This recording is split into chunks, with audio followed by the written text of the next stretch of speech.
I was hired in 54 into the regular workforce as a yard labor. Any work that needed to be done outside what they called labor pool. Mm-hmm. And I worked in the labor pool for about 2 years doing miscellaneous outside work. Then I bid in to another job. It was in the bottling house. I was on what they call the dump floor, and I would work there on the dump floor, I believe, about 2 or 3 years. Then I found another job, bid in down at the distillery as a relief operator. The people then were working 6 days a week, and I would work their off day each week. Therefore, I worked all the different jobs. I think at that time there was about 6 different jobs in the distillery that I would go in and relieve the people on their day off. Okay.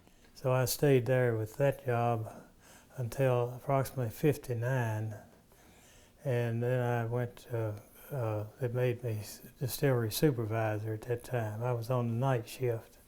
I would run the night shift as a supervisor, and I stayed on that then until my dad retired in approximately 94, I believe it was.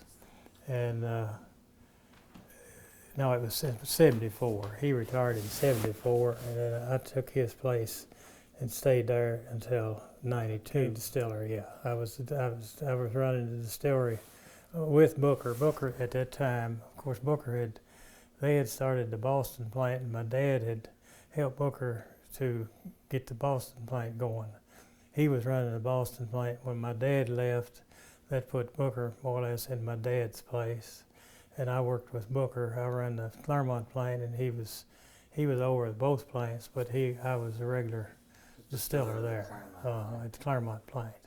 There was the time when, to start off with, I remember when it was so remote in Clermont that a semi-tractor trailer came to Clermont with a load of grain, and people went out actually to look at this truck. It was something to see. It was things like that. I mean, that was back when there was hardly any.